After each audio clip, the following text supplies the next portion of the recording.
I need to sit down while I'm recording, so maybe I need to shut down the polka music. Ievan äiti se tyttönsä vahti, vaan kyllähän Ieva se jutkutti. Sillä ei meitä silloin kiellot haittaa, kun me tanssimme laijasta laitaa. Salivili hipput tupput.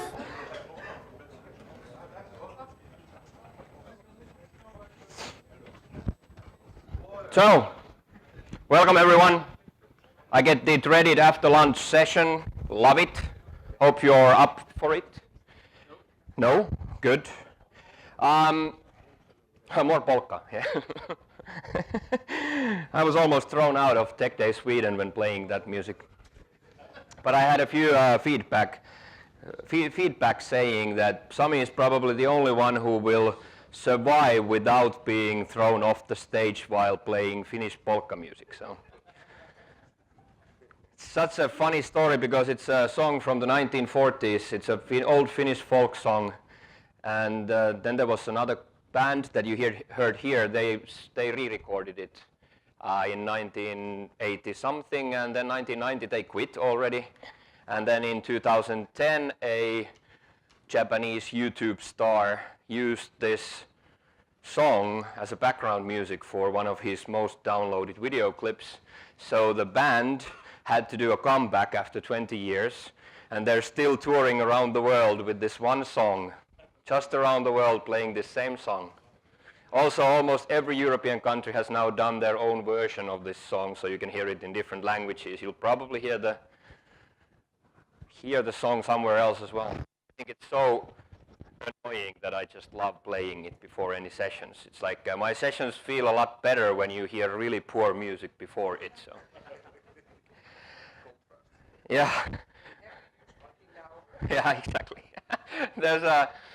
I'm gonna do a session called, I hate this sound, by the way.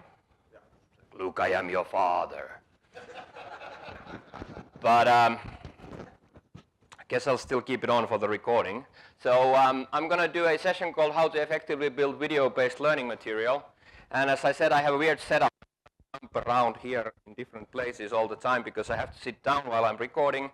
I made the mistake of telling Ronald on the lunch that I happen to love demo effects, which is the reason why you see my screen now freezed on the projector, because now you came back too early and I have to unfreeze it.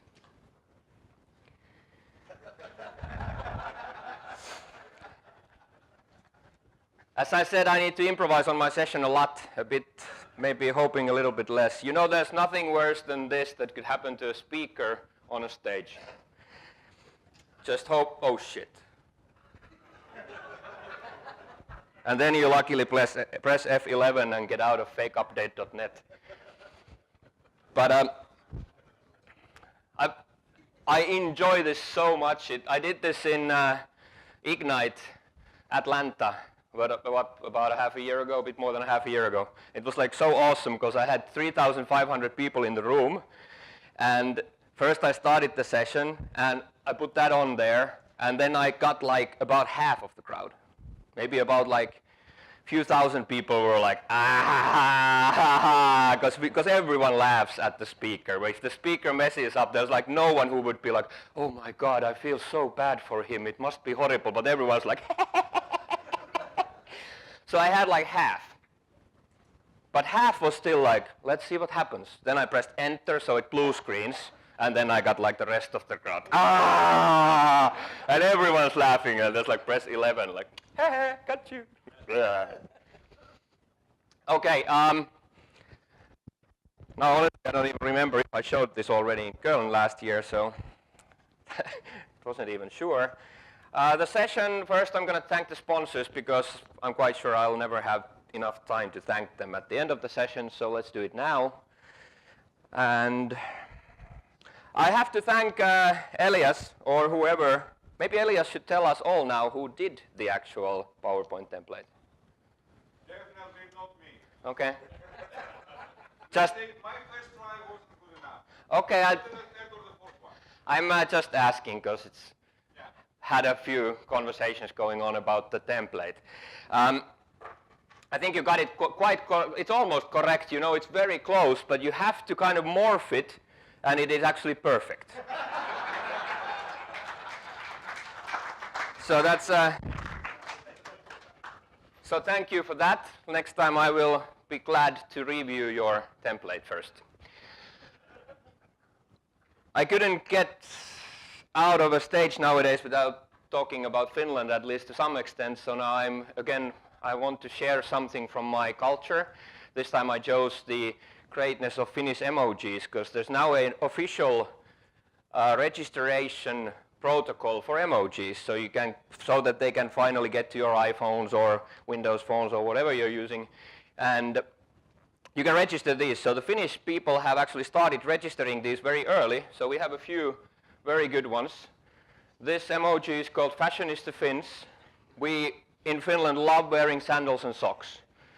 Wherever we travel, people are somehow saying that it looks horrible and that's like no one does it, but every Finn loves to do it. It's just, it is the very important, yeah, it's very important. Then we have the happiness. Happiness, the feeling of beating our lovely neighbor Sweden in anything that is ours. I have no idea what you're talking about. Do you want to take the stage? If you don't, shut up, okay? I know we have some Swedes here. No. Unbreakable, I think that's awesome. It's a very cool emoji. But the last one is the best. I don't know, some of you might have seen me doing this, but I do like to hang out with people. I'm a bit abnormal Finn that I don't need to be alone when I'm doing everything. But the last one is the best one, because we actually, not only that we have a word for this, we are famous of it, but now we even have a emoji of it. So we have an emoji called kalsarikännit. It's an emoji that shows the feeling when you're going to get drunk home alone in your underwear with no intention of going out. I think it's so awesome that actually we have a word for it. I've been teaching it to so many people around the world, and mostly men are using like, that's so convenient. It's like one word to describe that feeling that you so often get. Swag, we have swag. I'm mostly known of my Finnish administrator word. So in Finnish, administrator is järjestelmänvalvoja. And now I have bumper stickers if you want on your laptops. I got about 50, so after the session you can pick them up. If you have any business, I have my business cards here as well. Oh, this works the wrong way. So why are we here? I think the whole yesterday and today have been about this theme. Things are changing. 77% of instructor-led training has moved to 33% and stuff like that. I see people all the time. I work with Pluralsight on my trainings, so my trainings I build for Pluralsight.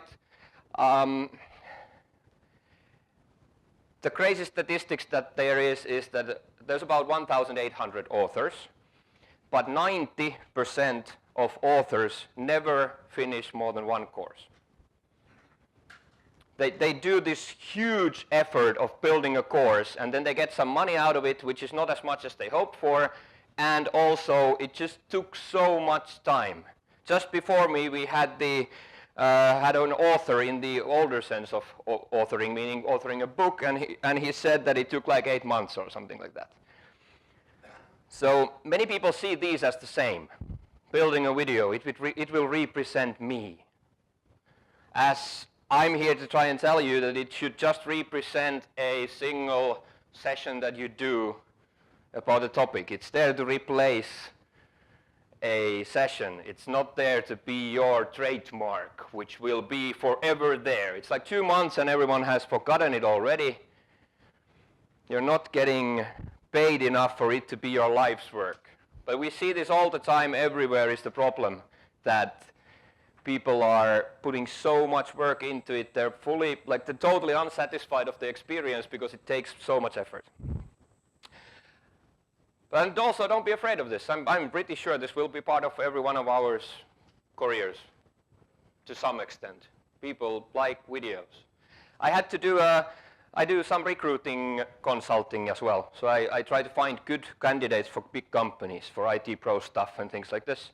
And I found a 19-year-old guy who was better than anyone that I had. I had about 170 people applying. This one guy that was better than anyone. The problem was that it's a very big bank that was looking for those, and they're still quite old-fashioned, and they're very picky on, in US, that you need to have this certain level of education. So you have to have at least a bachelor's degree in computer science. He didn't. He was the best one, but he didn't have that. But the funny part, the funny time was when I asked him, how did you get here? How did you become so good in this? What is your education? What did you do? And the only thing he said, I just watch Pluralsight videos. We got to hire him, luckily, because he was the best, absolutely the best. But it is some of you saw it on Facebook. I had to put it there yesterday because one of those girls that you might have seen here, one of my daughters, the older one, when we left from Finland, I asked her that I'm going to download some videos on the iPad so that she can watch them on the plane because there's no internet connectivity. But I have only a certain amount of space in the iPad, so if she would like to choose the movies, and she just replied that, no, I don't care, you just download YouTube and we're good.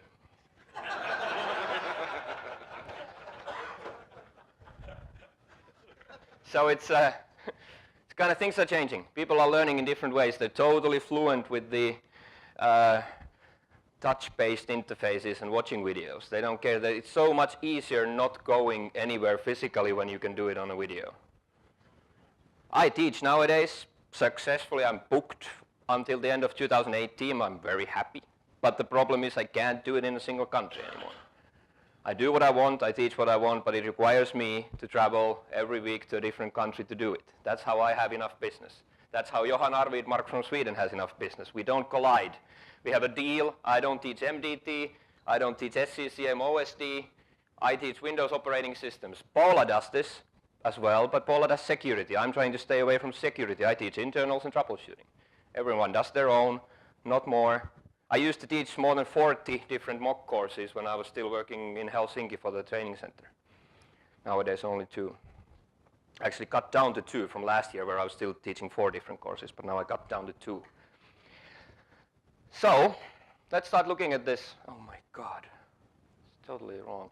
So where does money come from if you're building courses? There's 2 ways of doing it. You build what's new.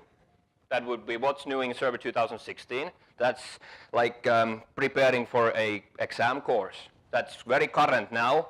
Brings great amounts of money on the first few months and then dramatically drops down. I see this every time. I've only been part of Pluralsight's author group for 1 year and 1 month. But I already know this because I'm on Slack with them all the time with all the other authors. I speak to them and I see these new authors coming in and there's someone who's always like, oh my God, I just saw my new course, I built it, after 2 days it's the 6th most watched course out of 5,500, I'm gonna be a millionaire. It's like, calm down, wait a few days, and then they're at like 4,500. So it's always a huge boost in the beginning, then you have to wait a few days to see where it settles. Because you get that promotion, Pluralsight sends that newsletter saying this is a new course. People click it, but then like it goes down. The one that really brings the money in are the tails. This is what people get wrong with the video-based training. On these companies that pay for royalties like Pluralsight, and most nowadays are moving at least to it, I would never do a video for someone who paid me 6,000 euros to build a video but no royalties. I would rather take $200 and as much royalties as possible. So I don't want to get, actually I'm probably the only author at Pluralsight who doesn't get a penny for finishing a course. I don't send an invoice after a course because I have nothing to invoice. I'm the only one who does this for €0 or $0. I don't want anything out of it because I want to max out on my percents of royalties. This is how I get these tails. Greg Shields, one of the evangelists at Pluralsight, he used to work for CPT Nuggets before, and Greg Shields said it fine. He has one course that has been running for 9 years. The same course has been running for 9 years, and it pays him about $200 every month. So that sounds 200, sounds not that much, but if you think about 9 years constantly getting that from that course. Most of the people who make a lot of money out of Pluralsight have around 30 to 40 courses running. That's when they usually skip their other jobs and become a full-time author. So it requires a lot, because then it's the time when you get your steady payments, you get those nice jackpots from coming up with a great course idea and building a new thing, but you have that steady income coming from all those tails. Also there's a lot of big data that you can get into with analytics that they offer, and that analytics shows that the more courses you have, the more you get on average per course, because the courses feed each other. Someone sees my sysinternals course and says, oh, he has other, let's look at that. If you have just that one, it's 1 out of 5,500 that you may hit. Okay, so those tails are the ones I'm looking for. I'm self-employed, so I don't have anyone paying for my vacation. The plan why I started Pluralsight was to get some income during summer and Christmas. I need something, because now I'm always out of money after July and after December. It's totally bankrupt usually. So I want someone to pay me constantly without me doing anything actively. I need passive income. That's why I started doing it. First year, I only had 2 courses. Pluralsight paid me. I don't know how taboos these are. I remember Mark asking about payments many times. I'm not afraid of talking about payments at all. So what I can say is, after first year with 2 courses, Pluralsight paid me in combination about $16,000, $17,000. That's for those, well, 1 course most of the year, and then the last month was with 2 courses running. Now I have 4 done, and I'm recording the 5th one currently. So I'm aiming for this second year to be around $35,000, $40,000 for the second year. And then on the 3rd year, because now I have 9 courses lined up for this year, but they will be built during this second year, so 3rd year needs to be at around 100,000. And then that starts to be very big, because that's about 1/3 of my company's income. So it's substantial amount of the whole business I'm doing. Now it's just a hobby. Pluralsight authors always say this, it's beer money. After a year or few it becomes car money. After 5 years it becomes your job. So it takes some time to build those tails if you want to get the passive income, which is the great thing. Now the trick about this all is this, well I spoke about this last year, I'm not going to repeat, hopefully not repeat too much of myself. So the idea behind this is these are there and I feed them with my conference sessions.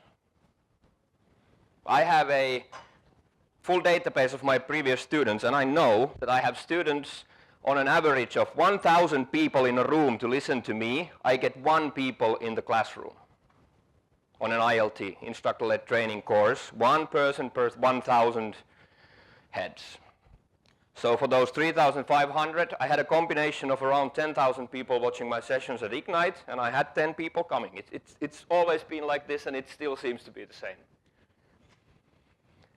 Comparing that, where you have to make a decision, my courses cost 2,500 euros for 4 days. And comparing that money, someone sees, I would like to go to Sami's course, but it's 2,500 euros, and basically already in his head he knows his manager will probably let him go on 1 course per year or something like this. So he already kind of knows this might not happen. It's a bad thing. It's already, they're kind of decided by themselves that this is going to be difficult. And they start this, I'm going to prove my point. I'm going to prove that I need to go to this course. But Pluralsight, there's over 600,000 subscribers. Most of US is probably subscribed already. So those people who are in the room, all I need to do is to trick them to click that freaking video for just 1 minute, because every minute is paid for. Their idea is this is already paid for. Their boss's idea is already paid for because it's a subscription model, $39 per month or whatever it nowadays is.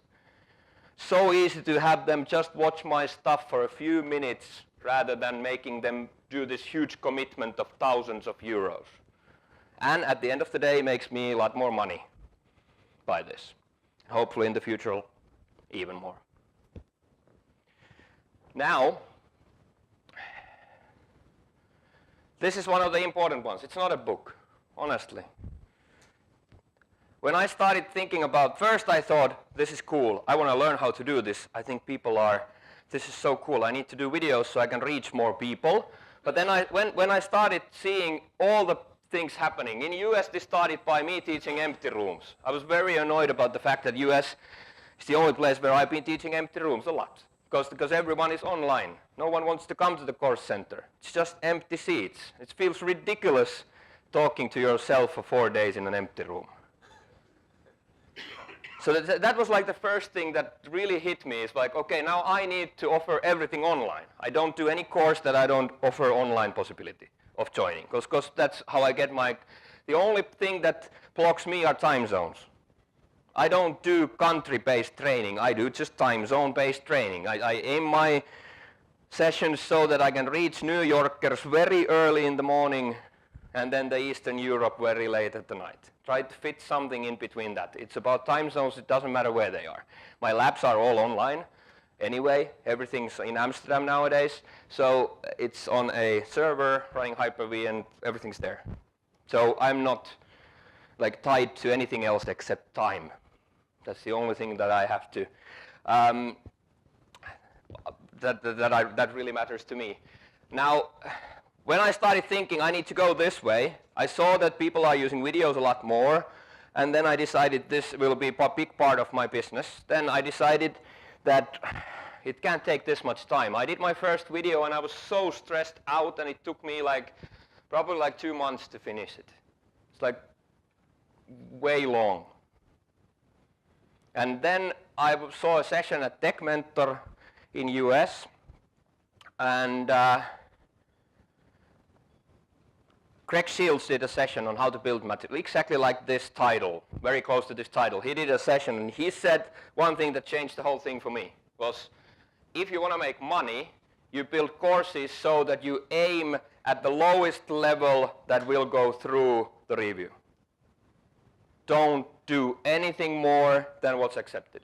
That's really hard for me, who's a very perfectionist. I would kill myself if I didn't get good evals of a session. I will do anything. I'll change topics. I'll give them free stuff if I need to. I live by these reviews. I need to do good sessions. So someone telling me, try to go as low as possible. Feels really difficult. But on the other hand, then you have to think this out. It's like, you can still fix your errors because it's a recorded thing. You don't have to think about, don't compare it to doing the worst session you ever did. The worst session you ever did, you could have been hungover, or you could have been lost your voice totally, like I have many of times, and stuff like this. That's never gonna be that bad. It sounds really bad, but it's not that bad because you can always fix everything in post-editing. It's still gonna be good, although you feel like you didn't put everything into it, you didn't do enough planning, you would have to do research for this. Then you end up doing research for 11 months and that product is already gone. That's not the way of making money out of it, because then you're again building books. If I would write a book, I have a contract with Johan. Johan Arvid Mark from Sweden has his own publishing company. I've had a contract to write Windows troubleshooting book for 2 years. I haven't finished anything except the table of contents. 2 years. Because when I start doing it, I stop instantly because I can't write a book without it being like a Bible for me. It's like this is going to represent me for the rest of my life. I can't get anywhere. Totally stuck with that. So, honestly, don't make it too difficult for yourself. Oh my God, this one has a mouse? Yes. Cool. Oh, it's mine, yes, it does. Wow, amazing. Be mobile. That's my mobile studio. You've seen this before. I showed this in Köln. That's what I travel with. So just being able to record anywhere. I change from hotel to hotel every day, every week. Pluralsight is very picky that the audio needs to be very good. This would never do. And they're also very picky that the audio needs to be constant through the course. You can't change your environment during the course. So if you change hotel rooms, acoustics change totally. So I can't do it. That's why I have this huge ball there, which is now on the table there. I've had very funny guesses today from the hotel staff of what that is. Many people ask me, like, what is it? It's like, yeah, it's an alien artifact. But this one, it has a ball on top of the USB microphone because I need to have the acoustics with me. That builds the acoustics around that microphone, so the sound is the same wherever I travel, not that much depending on the surroundings as it would normally be. Before I walked here, it looked like this. I put it in the bag we all got yesterday. So that's why people were looking at me, so carrying it, it looks like you have a baby or a puppy or something in a bag. It's like, what is that? It's my recording studio. Crazy. Is Luke here? No. Oh my God. I would have showed him a slide. I had a picture for Luke. That's my recording studio. If I get to do this at home, this is where I do it. Totally self-built. I bought these movable ceilings from IKEA and cut holes in them and drilled a few bolts into it so make it a little bit higher, and then I bought some €1 per square meter acoustic barriers just to and build a roof on top of it. So that's my office nowadays. But normally I travel a lot, so I don't really do anything there. Sorry, very bad picture. One screen and that same ball, although it's on a, what do you call it? Yeah, boomstick, boom arm, yeah. I take it off there and put it on that small one when I travel. That's the only thing I change, because it needs to sound the same even if I'm recording at home. So, the rest of it, half an hour. I have absolutely no idea how this is going to happen. I think I'm going to take this mic, well, maybe it works like this. What I'm going to do is I'm actually going to show you how to build a course. 30 minutes, I have absolutely no idea if we're going to get past 1 or 2 or finish it. I have no idea, I've never done this as a fast-paced exercise. But I'll show you what I do, how I do it. Now, before we can get started, we need a topic. And now you've all had lunch, hopefully enough drinks yesterday, so you have a good idea. What do you want me to talk about? Sauna. Okay, so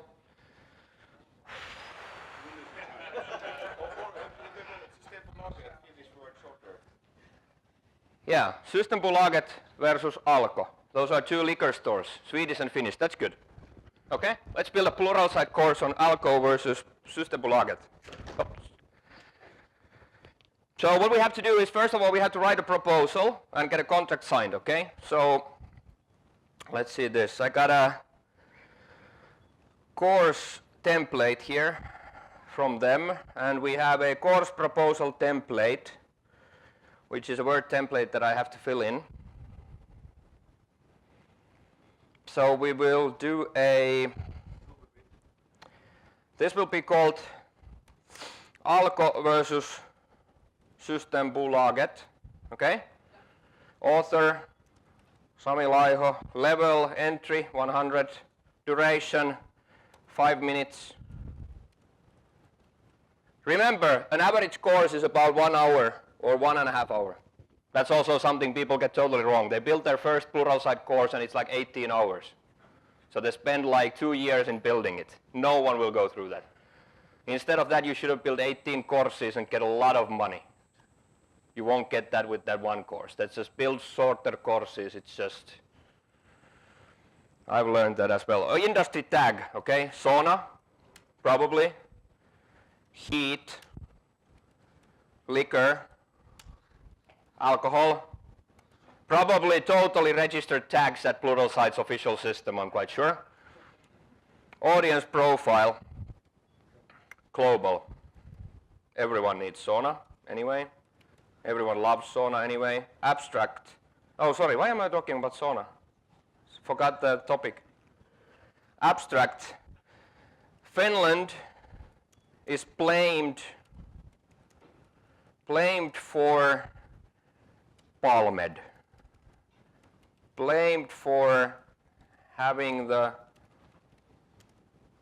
longest words in the world, but when it comes to alcohol, we are faster than the Swedes. No, we need to be. We need to get there faster than the Swedes. Okay? Prerequisite is tasted alcohol, age over 18, relationship to existing. First part, let's put some marketing bullshit into this. First part of a great learning path on plural site. Courses, no, that's good. Description of sample project. Run, no. Get a, this is just get alcohol as fast as possible. Get alcohol as fast as possible. Technology, I don't know. That will be just fine. We only need one module, okay? So let's just get this out of here. Oh shit, sorry.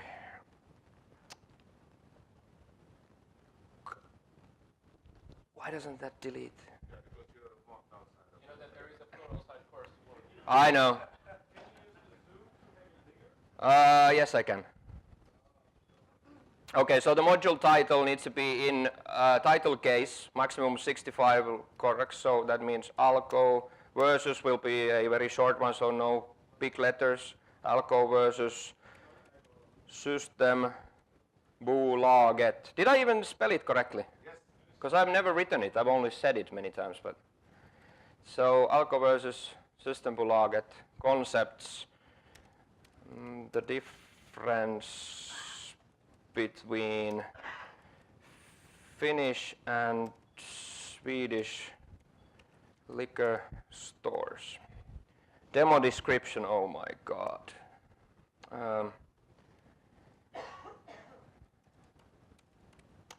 How to say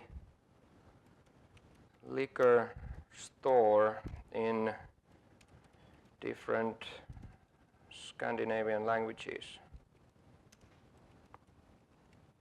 I thought you were doing live demo. I am. I have vodka here, 2 different classes, so I'm. Yeah.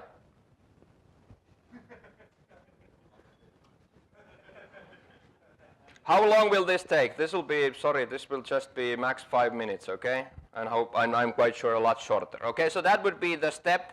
Then you send this in, and then you get a DocuSign document to sign up for a contract. You have to tell your due date. Your due date can be far off. You can always do it quicker, but they don't like at all if you miss your deadlines. There are people who have been thrown out of the company instantly if missing a deadline. So just keep that in mind, honestly. Not to scare anyone off, but just please do it.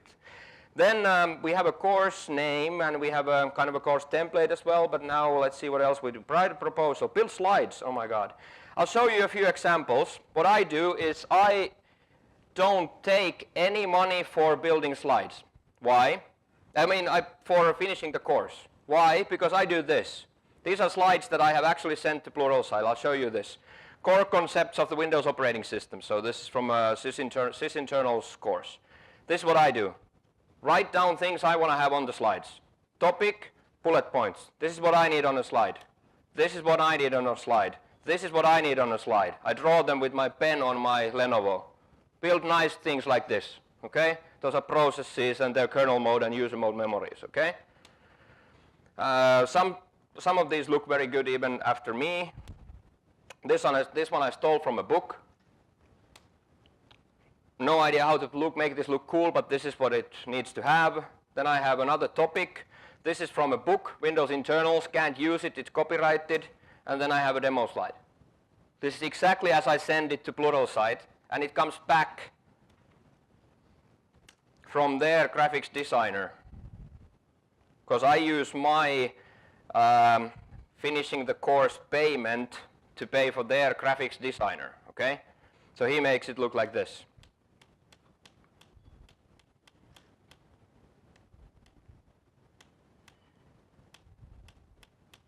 Okay? I don't care about how it looks. I'm not the designer here. I need content. This is my content. Make it look like your company. Plus, I miss one step that most authors have, which is the huge reviewal process of slides. Because they will accept my slides because it's done by their own graphics designer. So I missed the step totally of them saying, that's not according to our policies. Wrong font. Picture in wrong place. Too many bullet points. I've never had one coming back because then they would say, our designer doesn't know how it works. So that won't happen, okay? So I get these slides well done, but now we'll, so now we have to build slides. Oh my God, how is this gonna happen? Alko versus Systembolaget. And when it's the first, that's just fine. Let's just take these off. I know my demo already. I'm gonna just skip this. How to say liquor store will be my demo. Let's put a few slides in. That's a title slide. So what are we gonna go through? Our agenda is Alko versus Systembolaget, nothing more fancy than that. And then we'll go through a demo, okay? And just put in a few slides. Let's change the layout a bit. Let's take a pre-built layout for quotation, okay? Systembolaget rocks. Matthias Lind. New slide. Alko gets you there faster. Sami Laiho. Okay, now we have a few slides. Good. We will just, I'll save this to something else. I'm going to probably mess this up anyway. So this is Alko 1, for example. Then, what we need to do is we'll need to clean out the taskbar first of all. There are rules of recording. So we will say select which icons appear on the taskbar, and we will check these off. And then we will also go back here and lock. Where's hide? Oh my God. I'm supposed to be like a Windows MVP. Hide taskbar settings. Second one. Oh, sorry, automatically hide, yes, okay. So that's on.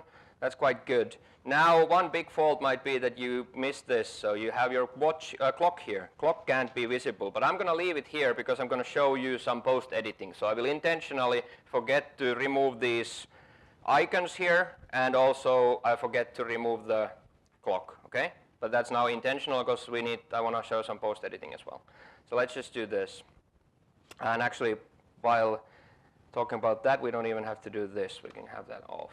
Now that I think about it, then there are a few things. Now when we start recording, if you start a slideshow, the slideshow needs to hide the pointer. Okay, so pointer, arrow options hidden, needs to be hidden. Then we have Camtasia waiting here. And Camtasia, we're going to say record the screen.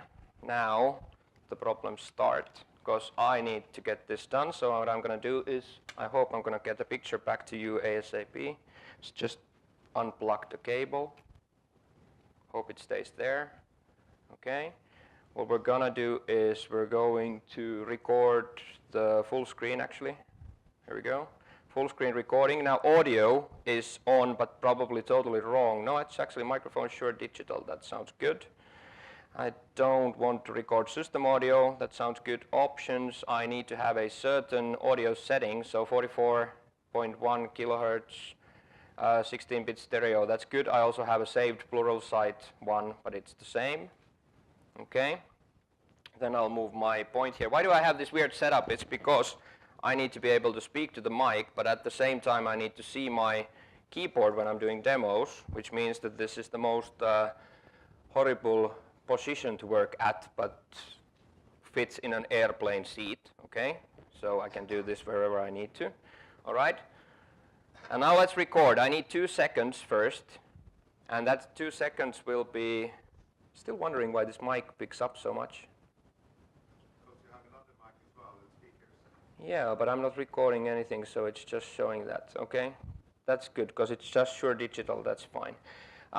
What I'm going to record now is 2 seconds of silence first. They need it for their editing purposes. Then I'm going to go through this, and then just we'll do a demo after that, okay?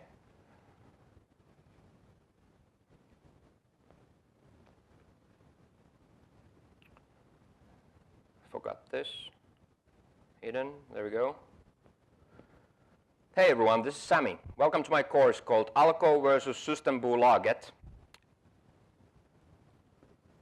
That is the first time that I have absolutely no idea what I'm going to say. That's fine, we'll just edit that out, okay?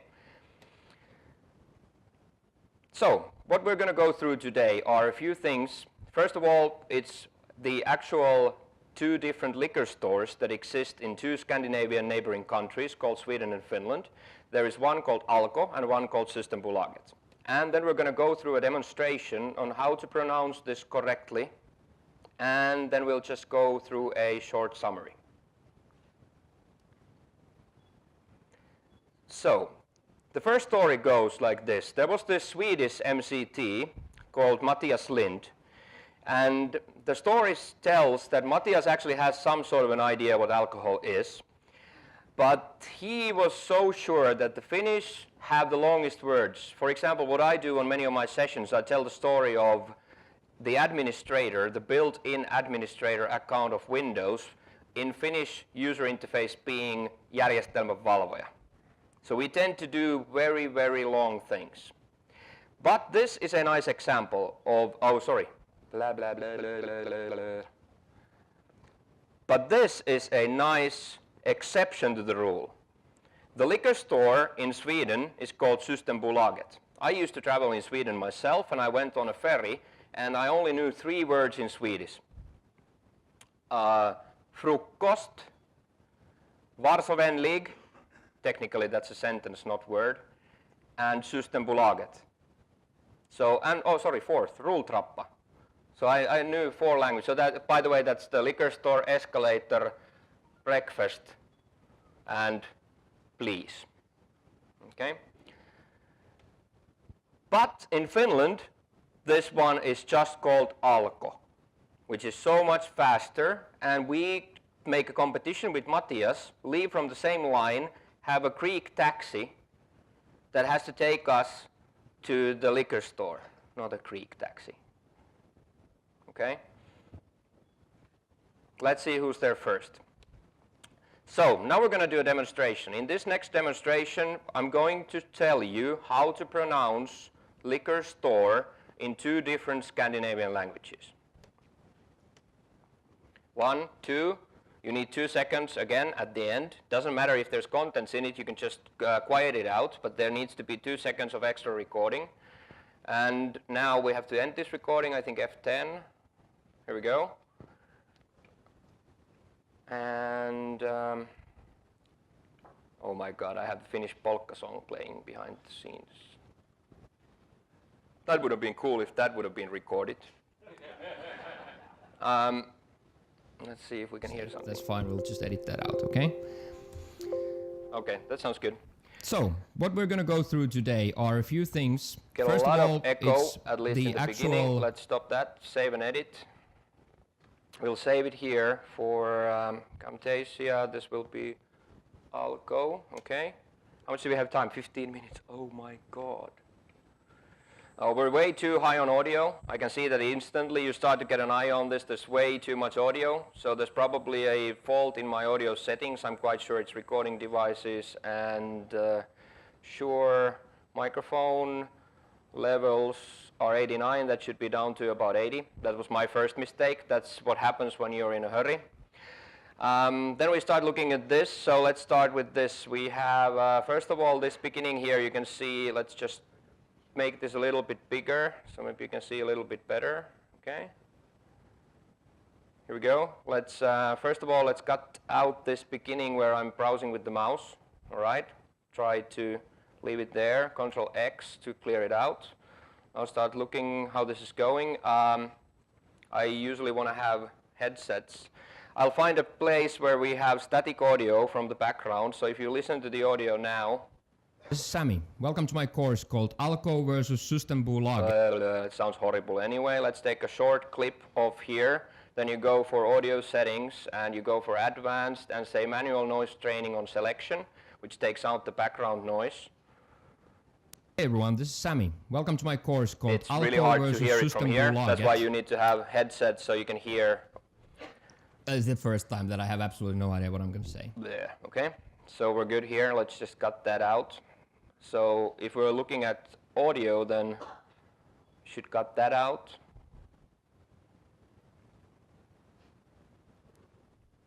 So, what we're going to go through today are a few things. First of all, it's the actual two different liquor stores that exist in two Scandinavian neighboring countries called Sweden and Finland. There is one called Alko and one called Systembolaget. And then we're going to go through a demonstration on how to pronounce this correctly.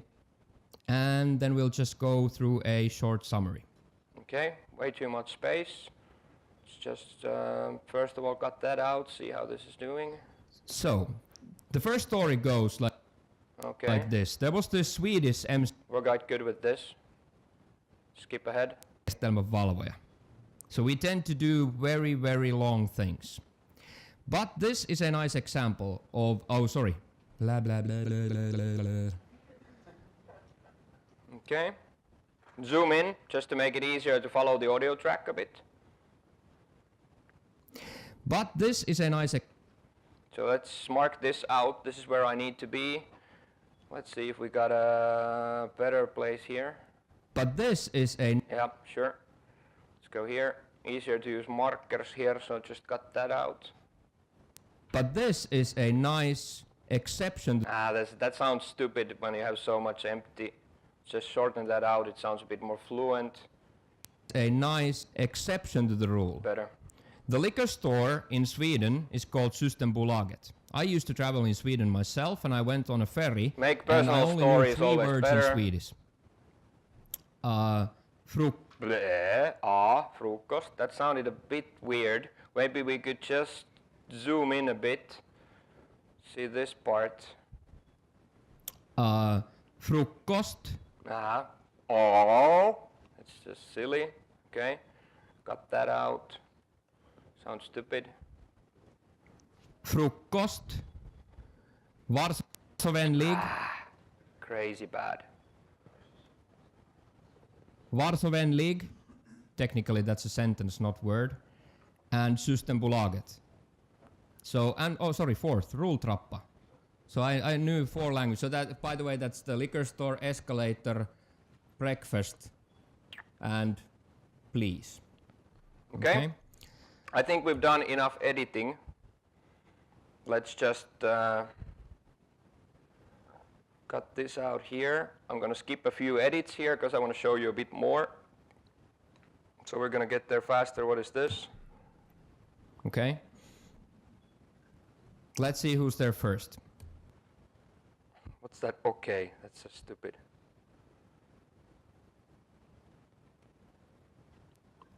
Let's see who's there first. So now we're gonna Did you hear that? That's Greg doesn't, for example, take out those stuff. I already have 3 pop filters and you still heard it.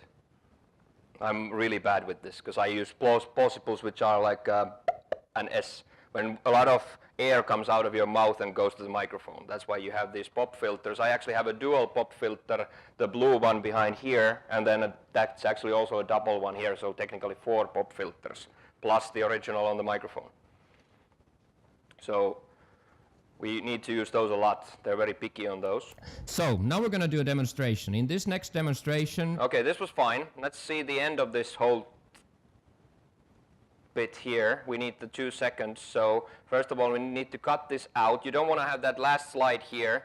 So frame by frame with arrows, I'm going to go here, mark this here. Now I can't really do that unless I know that I first have that 2 seconds that they need you to leave there, and they will use it for something else. So I'll just make sure I have 2 seconds here, like this. And just everything after that I'm going to cut off. So they can have their last 2 seconds. Just to make sure there's no things there, I'm just going to silence that out. And in the beginning I have my 2 seconds that easy to see. Okay, that's fine. We can even silence that out if we want to be perfectionist here. Let's just silence that out as well. So now there's no audio there. Now we have this one done, and then what we'll do is we'll go to the end of this here, and I'm going to record a demo. Okay, I'm just doing this in a very weird way, but just want to show you a little bit of post editing. So let's just take an empty desktop and we can record that.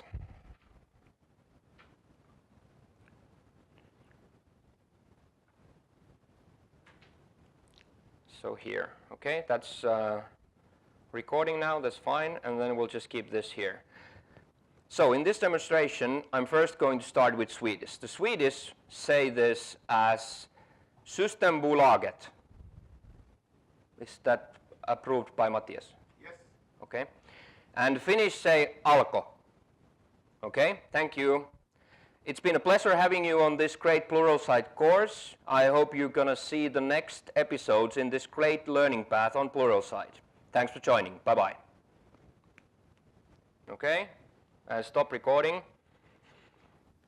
Now we have a problem. We have a huge problem here and 5 minutes to solve it. So this will be our Alko 2.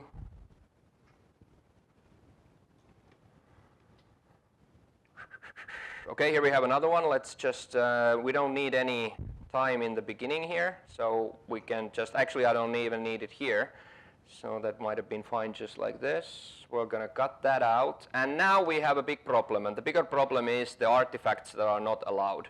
So first of all, what's not allowed is I can't be showing the stuff here at the bottom. So what we're going to do to cut that out, the easiest part is just to do it in post-editing. If you need to fix your PowerPoint slides, that's the same thing. You can just fix them in post-editing as well. So remember, if you mess something up here, let's say this was supposed to be fast and not faster. Just an example I came up with. Okay, let's do a call out, but a call out will actually in this case be just a static call out like this. Then what we'll do is we will fill it. Select color, check the background, okay? Oh shit, that's totally wrong. That's the fill. Oh, let's do that again. Fill with. That should. What did it choose? It's the desktop background. Oh, it is. But why?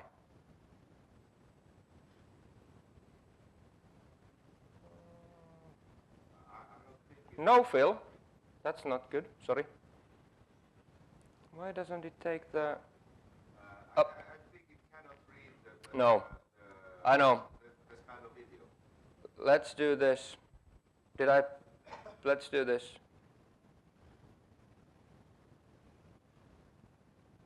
Fill. Oh my god. Let's try this. Fill, select color, that is white. So that was a bit silly. Anyway, let's just go back here. Whatever the background would be, just make sure you fix that, okay? That's not visible now. There's another call out which I will have to remove. So we need a little bit more space here. It would be lovely to do this on a little bit bigger screen. So here we have a call out, which is that one, but we have another call out, which is this one, and that I'm going to remove. But then we have to make sure that this one just blocks that certain slide, nothing else, okay? So we have to get it up to here, choose arrows to go frame by frame, okay? That's the first frame. Resize, there we go. Make sure it's long enough. Oh, here. Back, oops, one more. Here we go. And fix that. There you go. Then what we'll do is we will make the same thing for the demo. Let's go back here. And the demo starts instantly from here, goes all the way to here. Okay? So we'll do a full call out during that. So let's add a call out. And now we will just have to choose a color for that. Will be black. Go here so we can fit it in. Oops, sorry, my bad. Where's my call out? No. Choose the call out. Here we go. I think it's this one.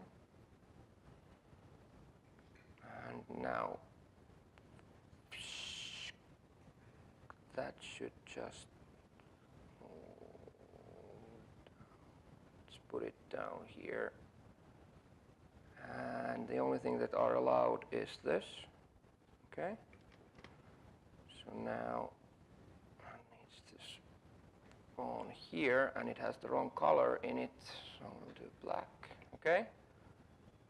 Yep, that looks good. And now, after all of this is done, oh, I made two. I actually messed it up a bit. That was the second one. You'll probably get the idea anyway. Okay? And then what we'll do is, you can do, if you want to do this in two clips, you will use produce selection as, but we're going to produce the whole thing. And then we will do a MP4 only up to 1080. Actually, that's the editing dimension is 720p, so that's just fine. Name it test, no, name it alko, finish.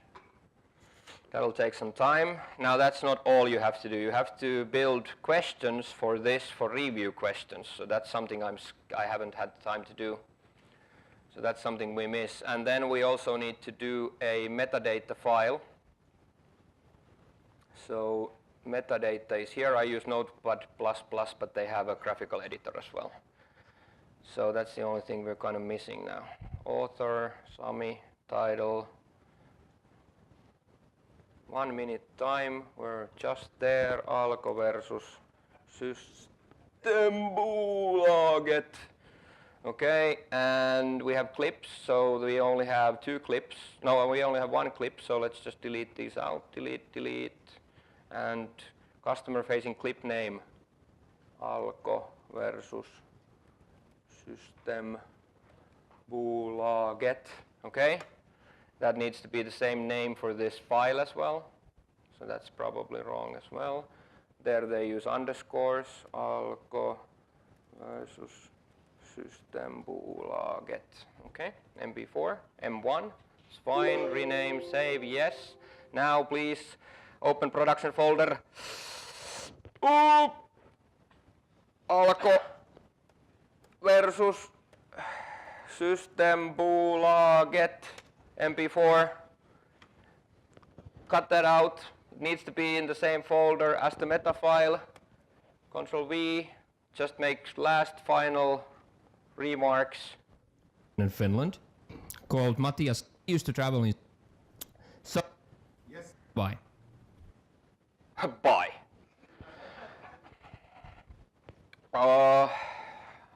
And now we're off, okay? Well, that's fine, because I only have the last slide. Thank you. There's my slides.